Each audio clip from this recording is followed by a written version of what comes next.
Hola, soy Ricardo de la Fuente de Proyecta. Voy a hablar en esta ocasión de un tema interesante, área comercial de la industria farmacéutica. Este es un área que ha venido evolucionando rápidamente.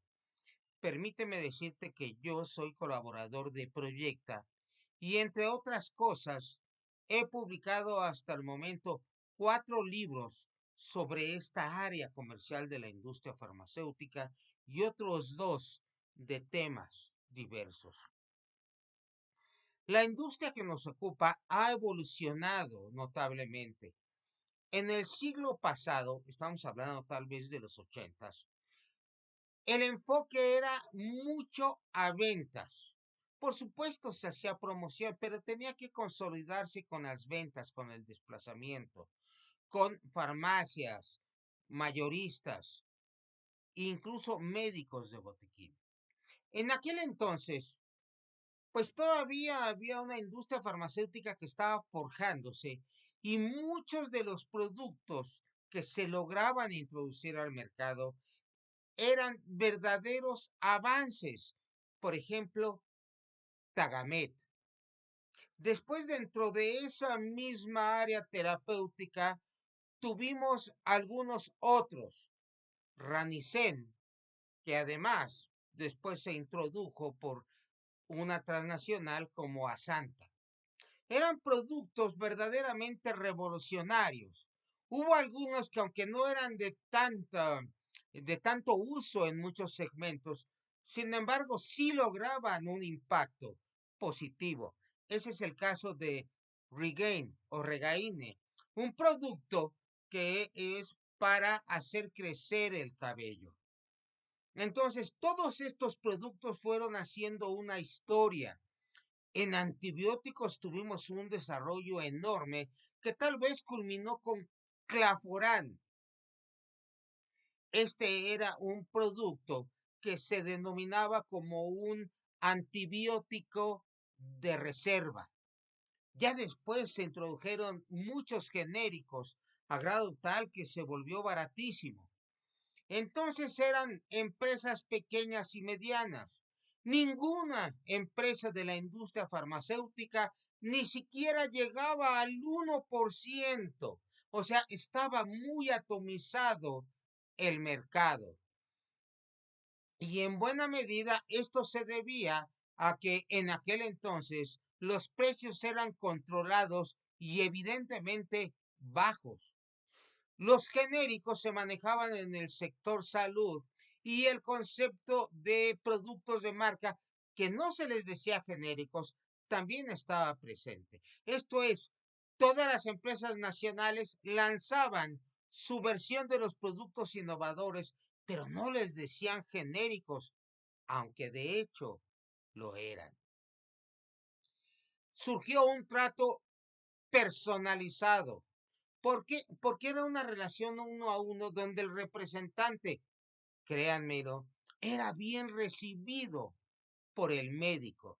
Pero con el paso del tiempo fue cambiando, porque de un marco legal permisivo, cuando viene el Tratado de Libre Comercio, esto cambia notablemente. Y en la antigüedad, ¿qué tenemos? Más que un enfoque a ventas, lo tenemos al enfoque mercadológico. También pensamos en productos nuevos de alta tecnología o incluso nada más en estereoisómeros.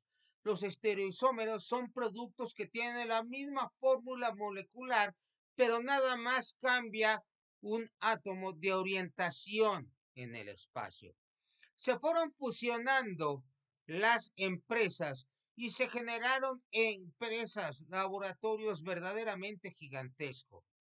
Se liberaron los precios y tuvo como consecuencia una elevación de precios que ahora podemos calificar de brutal. Surgieron algunas situaciones diferentes, por ejemplo, los genéricos. Los genéricos finalmente tuvieron que desarrollarse a través de una legislación especial que buscaba garantizar, la verdad esto se logró, que la calidad del genérico fuese similar a la del producto innovador, y esto, entre otras maneras, se determinaba con los estudios de bioequivalencia. También surgieron los biogenéricos. Los productos biotecnológicos son macromoléculas de a veces cientos de miles de átomos, pero entonces la especificidad química no es tan átomo por átomo, y entonces son mezclas, por ejemplo, de combinaciones. Un ejemplo es la insulina. Hay muchos tipos de insulina y no es que corresponda a una sola molécula, sino que cada una de estas preparaciones tienen ciertas variantes. A esto le llamamos biogenéricos. Empezó a surgir la impersonalización.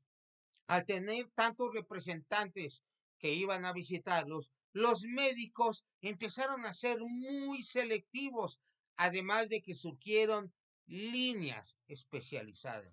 Surgieron también, por supuesto, cambios legales. En donde más afectaron estos cambios legales fueron indiscutiblemente en la fabricación de productos Calanom 059, de buenas prácticas de fabricación. Anteriormente ya decíamos, el enfoque a ventas hacía que los conocimientos técnicos fueran escasos, pero con una gran emotividad, pues había una relación personal. Y aquí lo interesante es que esta relación era retributiva emocionalmente. En la actualidad, para tener éxito, hay que tomar lo mejor de los dos mundos. De ese hermoso pasado, hay que tomar la emotividad, la relación personal, también acostumbrarse a las ventas. Pero también hay que tomar de ese también hermoso presente. Hay que promocionar, hay que tener conocimientos médicos prácticos y ser capaces de atender adecuadamente los diferentes canales de distribuidor. Antes eran pocos los tipos de representantes. En la actualidad hay muchos representantes tipo, que sí, dermatológicos, orientados a cardiovasculares, sistema nervioso central, para OTC, para incluso líneas generales. Entonces hay muchos representantes tipo, incluyendo aquellos que manejan dispositivos médicos. El concepto OTC empieza en los 80s y se consolida en los 90s con un concepto básico de empujar productos éticos a promover productos de libre venta.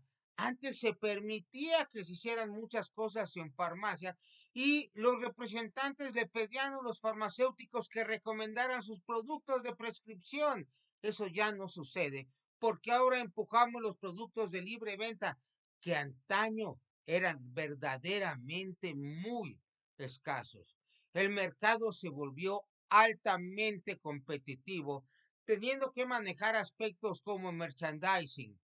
Después aparece el category management, trade marketing y CAMS ante el dominio de grandes cadenas comerciales. Eso es lo que ha cambiado el mercado. Antes dominaban los distribuidores, no, ahora dominan los puntos de venta. Ahí están las farmacias de autoservicio, las grandes cadenas de farmacia, y todas estas son las que han revolucionado y han generado este tipo de disciplinas. Esta competitividad, por supuesto, se prolongó hacia los genéricos, que también pueden manejar y aprovechar esas nuevas técnicas. Si lo que hemos visto aquí te parece adecuado, otórganos un like y además te encomendamos que compartas el contenido y nos dejes tus preguntas y observaciones que siempre responderemos con mucho gusto. Para la industria farmacéutica, el concepto OTC fue otra forma de comercializar con alta rentabilidad y además llegaron grandes inversiones publicitarias dirigidas no a los médicos, sino a la audiencia en general, sino al consumidor. El mercado farmacéutico, de esta forma, se ha tenido que estructurar de acuerdo a los tipos distintos de medicamentos, los de prescripción, los productos OTC o de libre venta, los dispositivos médicos que incluyen desde curitas hasta resonancia magnética. También se califican y clasifican por especialidad, por áreas terapéuticas, por alta especialidad, muy en especial los oncológicos, pero también los hospitalarios, donde hay una serie de líneas muy importantes. Esto incluye una evolución natural de los principios activos, que pasan por un ciclo de vida desde su síntesis hasta su descontinuación y que podemos dividir en innovadores, genéricos de marca, genéricos. Además está el mercado privado y el mercado público de gobierno. En la distribución ya no nada más están los mayoristas, sino tenemos que considerar a los distribuidores, que también conocemos como distribuidores de impulso, las farmacias, los hospitales y las diversas instituciones de salud. En cuanto a la estructura, tenemos que considerar que en los organigramas, a la dirección general le pueden reportar 8 o 10 divisiones. Y ahí está la división comercial, la de manufactura, si es que fabrican medicamentos, la dirección administrativa, que a veces se une con la de TI, la dirección médica, de recursos humanos, de finanzas, de aseguramiento de calidad e incluso con el responsable sanitario. Hay empresas que pueden tener 2, 3, 4 más y muchas otras que pueden tener una estructura más sencilla con nada más 4 a 6 áreas en su empresa. En cuanto a la dirección comercial, que es una de las principales áreas, tenemos que esto se divide en varias partes. Uno está el grouper, al que le reportan varios gerentes de marca o de producto, pero también pueden constituirse por gerentes de unidad de negocios. La gerencia de ventas tiene diferentes también divisiones. Está la gerencia nacional, la gerencia regional, las gerencias regionales, las gerencias distritales, y a todas estas gerencias les reportan los CAMs, los representantes médicos, los representantes de productos OTC, etcétera, etcétera. Otra área de la división comercial es la investigación de mercados. Una muy importante es el área de capacitación a venta, donde un grupo de capacitadores, que puede ser desde uno solo, pero hay empresas que tienen hasta 15 capacitadores que son capaces de verdaderamente entrenar a los colaboradores, sirven para introducirlos en el área terapéutica que requiere la empresa. Hay un área de eventos y congresos, porque participamos en muchos tipos de eventos. También existe administrativo de ventas, que a veces se une con lo que es productividad a la fuerza de ventas, que es tal vez como hacia donde ha cambiado el nombre. La gerencia de ventas también, a su vez, tiene varias divisiones. Está la gerencia de ventas de prescripción, con las diferentes visiones. La gerencia OTC, y ya decíamos administrativo de venta y capacitación a ventas.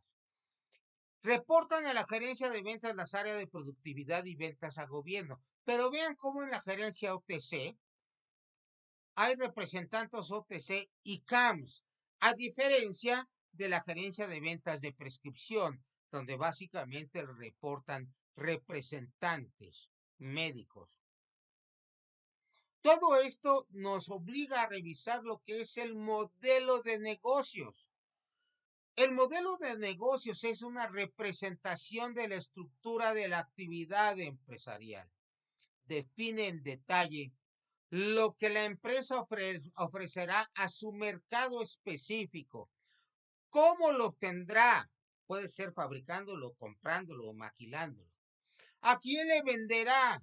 Incluyendo segmentos principales y secundarios. ¿Y con qué esfuerzo de ventas? Hay veces que las empresas tienen modelos de negocio complementarios que no son parte del modelo de negocios.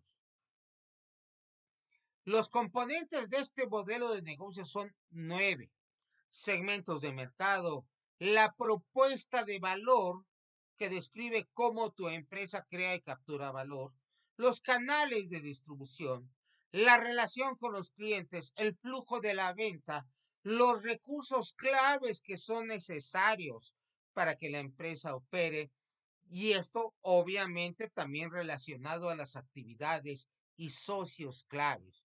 Todo esto genera una estructura de costos.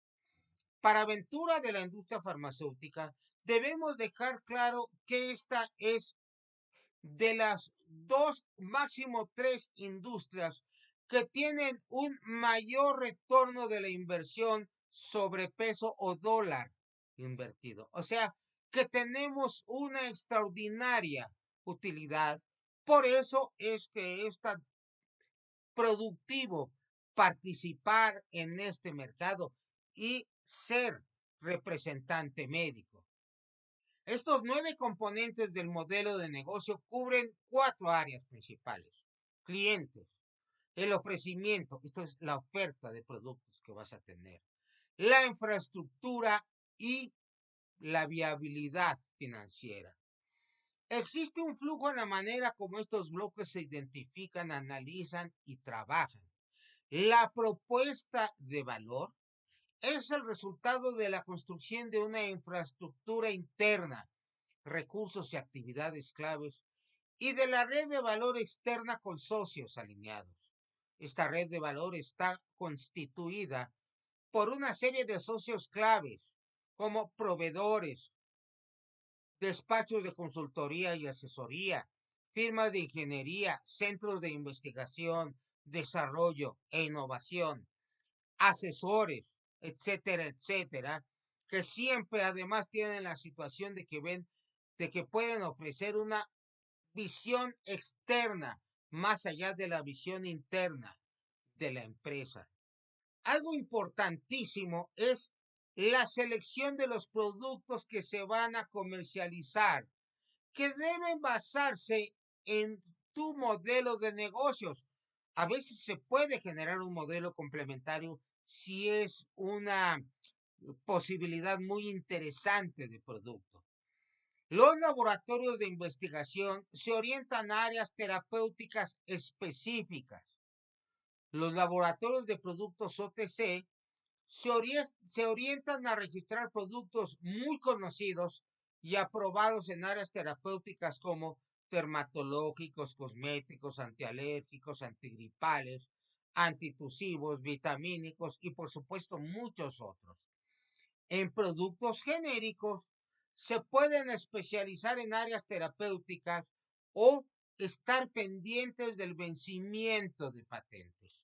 Una empresa farmacéutica que maneja genéricos aumenta sus probabilidades de éxito si tiene forma de detectar el vencimiento de las patentes, registrar su genérico e introducirlo al mercado. Dentro de la industria farmacéutica trabajamos con planes. Ya hemos hablado del modelo de negocios que da pie a los planes estratégicos. Pero de estos planes estratégicos se derivan los planes operativos o de marketing o de mercadeo. Los planes estratégicos, por un lado, marcan las coordenadas de actuación de la empresa de 3 a 5 años, estableciendo misión, visión y valores. Integran filosofías, líneas de actuación y estrategias generales, pero sin detalle. Estos planes estratégicos derivados del business plan son el marco de referencia para planes operativos y anuales. Si en tu empresa no están estos planes, tanto estratégicos como de mercadeo, explícitos, quiere decir que están implícitos.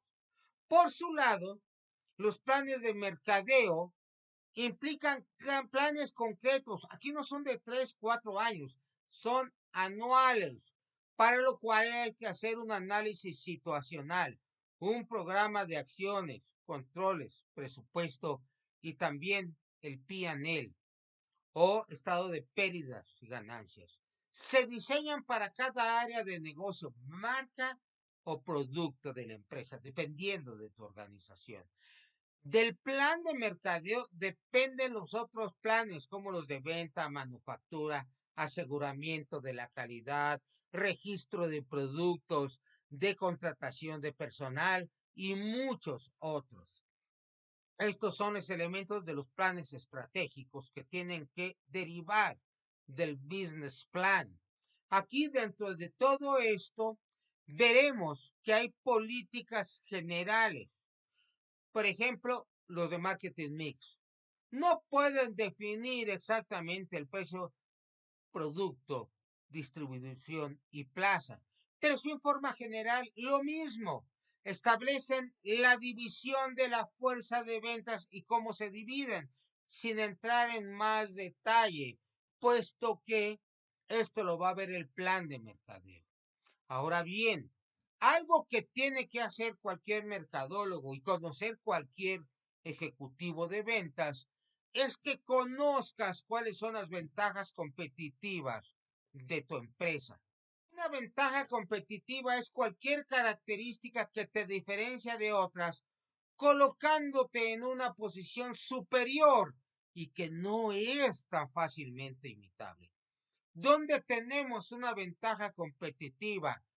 Primero que nada, en donde eres líder. No donde es tu producto de más venta. No. Cuando tu mercado tiene un líder y ese producto líder es tuyo, ahí sí es ventaja competitiva. Hay ocasiones en que tu ventaja competitiva puede derivarse de la rapidez de acción, del prestigio de la organización. Déjame ponerte un ejemplo para que veas cómo hay ventajas competitivas que no son imitables. Piensa que si tú tuvieras un presupuesto que te permitiera poner el mismo número de farmacias que Dr. Simi, ¿tú crees que podrías ganarle a Dr. Simi? Aún en un mediano plazo, lo más probable es que no, porque él ya es dueño de ese nicho de mercado. Ya es una ventaja competitiva tan grande que difícilmente puede convenir entrar a participar buscando tumbarlo. Ah, tú me dices, voy a participar para adquirir parte del mercado. Eso sí, y eso funciona. Tienen que pasar demasiados años para que un líder de ese tamaño se caiga. Lo mismo velo con las grandes cadenas de farmacias. ¿Qué pasa con una farmacia del ahorro? Con una Guadalajara o Benavides. Por ejemplo, fármacos especializados. Tienen ventajas competitivas, algunas geográficas, por ejemplo, farmacias Guadalajara y del ahorro, y algunas por el tipo de producto como fármacos nacionales. Toda empresa tiene algunas características que pueden convertirse en ventajas competitivas, pero que tienes que trabajarlas. El plan de mercadeo, así, representa la vocación y voluntad para que incidas de manera ambiciosa, pero por supuesto realista, sobre las ventas de tu producto, de tu marca, de tu línea, a través de las variables del marketing mix que vamos a establecerlas en un momento dado. El plan de mercadeo coordina los esfuerzos de las diversas áreas. Piensa que a la fuerza de ventas es muy aguerrida, no le falta fuerza, pero con frecuencia le puede faltar disciplina porque tiene que haber una buena correlación entre la fuerza de ventas, sus ejecutivos como gerentes de distrito y gerencias de ventas y su relación con mercadeo. Si eres de marketing, alíate a ventas.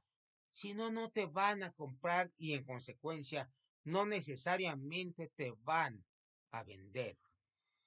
El marketing mix o mezcla de mercadeo implica que hay una serie de parámetros que tú tienes que manejar si estás en mercadeo para incorporarlo a dicho plan.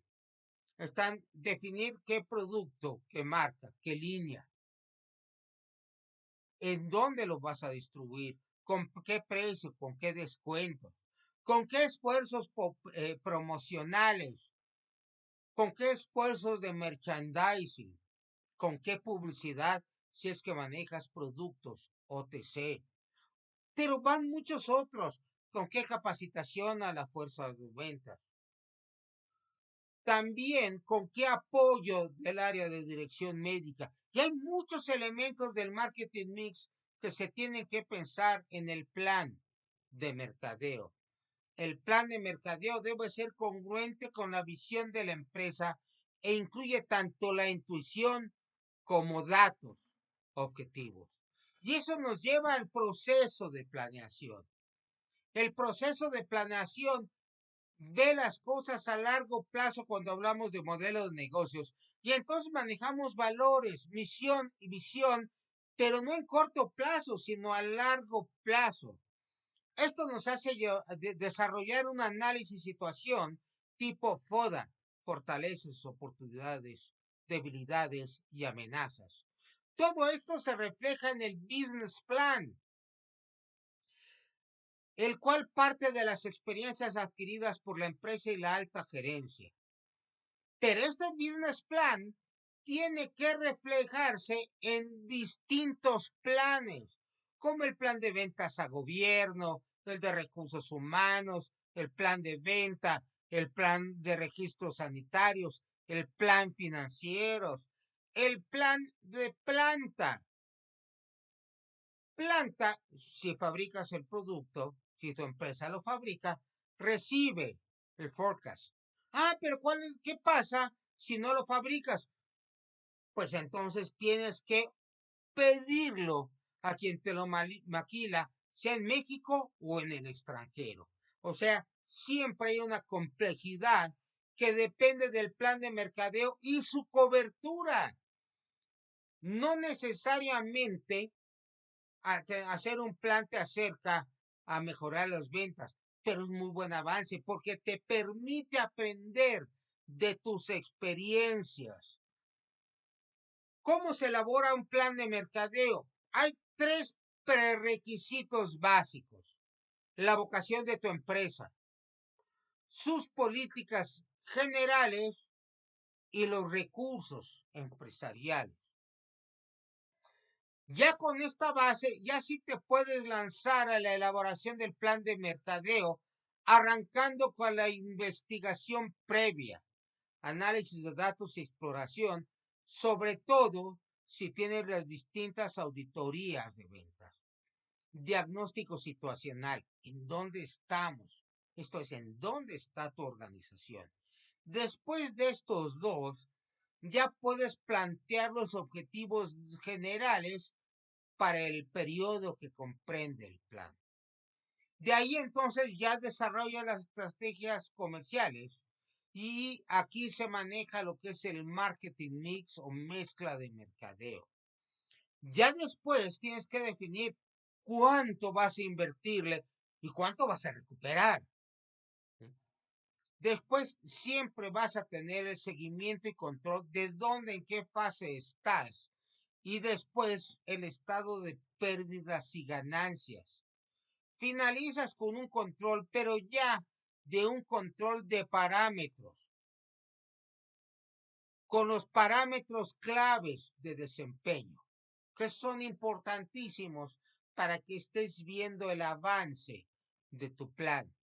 Algo interesante es que dentro de todas estas situaciones que tiene tu plan de mercadeo, tenemos que partir que se reflejan en muchas áreas. En todas debe haber objetivos.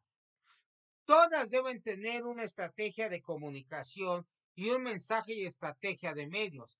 Pero finalmente tienes que integrar y ejecutar las estrategias de comunicación de tal manera que sean congruentes.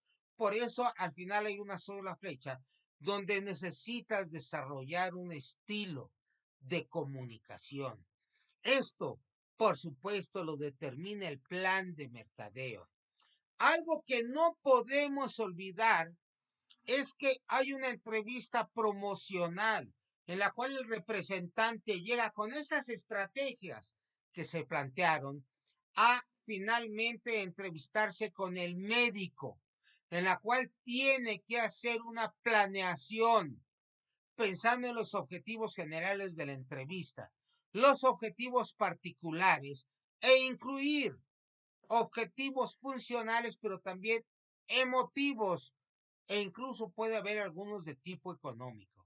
El representante tiene que pensar en la última entrevista y qué materiales va a manejar y también, si los conoce, basarse en los hábitos prescriptivos del médico. En el desarrollo las fases son muy claras. Relación, cuáles son las credenciales que tiene, cómo se vincula con el médico. Luego, detección de las necesidades del médico. El tercer paso es ofrecer y ser una solución. Después viene la detección de actitudes a tu propuesta. ¿Cuál es la actitud del médico hacia ti, hacia tu organización, hacia los productos e incluso hacia la competencia? Hay que detectar los hábitos prescriptivos y de uso y manejar las objeciones, pensando siempre en que hay que dialogar sobre la clínica para poder comunicarse adecuadamente con el médico. La PRP es percibir, reflexionar y preguntar. Esto es, en esencia, establecer el diálogo. El cierre de ventas siempre implica pedir la prescripción o, en su caso, el uso o incluso la compra. La revisión y seguimiento. Saliendo de la entrevista hay que anotar lo que pasó, si se cubrieron los objetivos, pero además, cuáles son los objetivos para la siguiente entrevista. Si tú cumples tus compromisos, también puedes pedirle al médico que cumpla sus compromisos. Hay notas muy interesantes. En planeación, tenemos que considerar que se tiene que pensar en objetivos emocionales. Hemos planteado tanto la hiperracionalidad del médico que no nos damos cuenta que muchas veces prescribe por las emociones, como confianza en el producto, estima por el representante, reciprocidad por el trato que ha tenido del representante médico, etcétera, etcétera. Además, hay que saber manejar las preguntas cerradas que te permiten dirigir, pero las importantes son las preguntas abiertas para investigar actitudes y hábitos. Algo importante es el manejo de objeciones. No se trata de que respondas incluso antes de que te hayan preguntado. Simplemente tienes que escuchar atentamente y convertir la objeción en pregunta. Por ejemplo, tu producto es caro. En lugar de responder, ¿por qué dice que es caro? O es que es más barato que la competencia. Mejor conviértelo en pregunta. Doctor González, gracias por su comentario, pero su opinión me interesa mucho. ¿Podría saber contra qué está comparando mi producto para considerar que es caro? Fíjate, el planteo que va a hacer, que él te dé información y que la puedes aceptar. Tú puedes llegar a decir, doctor Juárez, tiene razón. Mi producto es de un precio más elevado que la competencia. Pero ya viene el paso siguiente, que es el de reorientar. Pero si me permite aclararlo, nuestro producto tiene menos efectos secundarios y mayor eficacia, de tal manera que aunque sea de un precio algo más elevado, se justifica por la relación costo-beneficio. Y puedes al final hacer una pregunta de confirmación. ¿Está usted de acuerdo con lo que comenté o tiene otra opinión? Fíjate cómo ya no te fuiste a responder, a chocar con él. si no lo escuchaste. Y lo bonito de esto es que él siente que estás de su lado. Te tengo un tip muy importante si es que estás en un laboratorio mediano. Mi consejo es que no necesariamente busques a representantes que vengan de Big Pharma. Por supuesto, son ejecutivos muy bien preparados, pero aquí viene lo interesante. Esa preparación no siempre es adecuada para promover productos de empresas de menor tamaño. A lo mejor la promoción de los productos de tu empresa no es tan compleja. Y además, las empresas de Big Pharma son muy conocidas. Las empresas de menor tamaño no lo son. ¿Y qué crees? No necesariamente tienen toda la credibilidad. Conozco muchos casos en que el representante de Big Pharma en una empresa menor siempre está llorando por la empresa anterior. ¿Sí? Además, tú piensas que cuando un representante de Big Pharma llega con un médico, trae un enorme escudo, que es el logo de la empresa de Big Pharma, que de suyo ya vende. Si tu empresa no tiene ese prestigio, pues no vas a llegar más que con un pequeño escudo. Y el que verdaderamente va a vender va a ser el representante. Entonces, nuestra recomendación es, si tienes una empresa mediana, que elabores un adecuado perfil de puesto y contratar a para Big Pharma a ejecutivos con experiencia, pero si estás en una empresa mediana, mejor contrate ejecutivos que puedan enfrentar la frustración y sean capaces de vender a tu organización y a sí mismos como representantes y a las marcas. No es como Big Pharma, que ya tienen el gran prestigio. Y además viene la situación de que luego están verdaderamente frustrados porque pierden su categoría. Oye, ¿cómo si estabas en Big Pharma, ya estás en esta empresa pequeña? Eso le pesa mucho al representante. Hay que ser congruentes, contratar a las personas que tu empresa necesita y que no necesariamente van a ser las de Big Pharma. Hemos tenido el gusto de colaborar con empresas farmacéuticas para definir, para detallar el modelo de negocios. Por ejemplo, aprovechar oportunidades de negocios sin que afecte el modelo de negocios. Hemos también sugerido comprar empresas pequeñas con líneas compatibles. Entonces, hay una oportunidad de negocio que se aprovecha, pero que fortalece el modelo de negocio. Otra de las cosas en las que hemos colaborado es en dividir una fuerza de ventas grande en varias fuerzas de ventas medianas o incluso pequeñas. Miren, en alguna época había empresas, varias, que tenían más de 1,000 representantes en una o dos fuerzas de ventas. Ahora es más importante trabajar con el concepto que tienen las líneas de especialistas, donde a veces trabajan nada más con 20, 25 representantes. Y entonces estas pequeñas fuerzas de venta tienen un mayor impacto, ya sea dirigidas a especialistas o incluso por líneas terapéuticas, llegado el caso, incluso dirigidas a medicina general y por supuesto a otros especialistas. También hemos buscado que en ocasiones las diferentes necesidades comerciales se satisfagan generando nuevos puestos, nuevas estructuras.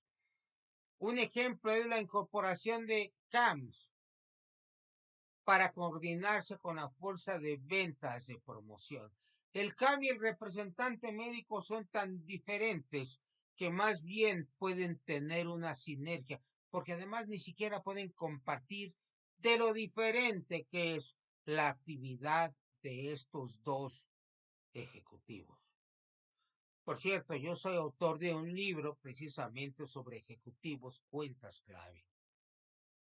Y este libro, El Ejecutivo Cuentas Clave, incluye la metodología para que el CAM tenga todos los recursos técnicos para lograr el desarrollo de su cuenta, o sea, del desarrollo del cliente, conjuntamente con el propio laboratorio farmacéutico. Esa es la novedad. El ejecutivo cuentas clave está ahí no nada más para hacer crecer las ventas de su línea, sino sobre todo las ventas de su línea con su cuenta clave para que el negocio sea en beneficio para ambas partes. Y así no van a competir el laboratorio contra el cliente. Y, por supuesto, el CAM puede dirigirse a clientes especiales como hospitales, distribuidores especializados e incluso mayoristas, pensando que todo esto surgió con los distribuidores de impulso, pero que se han ido desarrollando de manera muy interesante. En los días miércoles 10 y 11 de diciembre vamos a impartir el taller Estructuración de un curso de nuevo ingreso. El concepto de competencias laborales, que ahora está en boga, implica que en el curso de nuevo ingreso se desarrollen los principales componentes de cada competencia, a saber, el conocimiento. El representante tiene que poseer los conocimientos. Ese es el saber. Después, el saber hacer, enfocado al desarrollo de la actividad específica, como la entrevista médica promocional. Pero también hay otras áreas, como puede ser negociación, como puede ser apoyar en la capacitación de un grupo. Después viene el saber ser. En el saber ser hay que incluir el manejo de las actitudes que resultan fundamentales. Lamentablemente, con mucha frecuencia, los esfuerzos son hacia el aspecto cognitivo. La industria farmacéutica tiene que ir más allá. Por eso en este taller, Estructuración de un curso de nuevo ingreso, te orientamos para enriquecerlo con un enfoque auténticamente holístico y que te permita que al final del mismo se integren a los trabajos en campo ejecutivos que ya son competentes en el desarrollo de su trabajo. Síguenos en nuestras redes sociales. Yo agradezco mucho tu paciencia porque, como habrás notado, tengo algunos problemas bucales derivados de brackets y entonces a veces me trabo un poco. Te ofrezco una disculpa por ello, pero sobre todo te agradezco tu paciencia y te pido que nos sigas en nuestras redes sociales, que nos des un like, que compartas este contenido y déjame decirte que será magnífico seguirte viendo por aquí.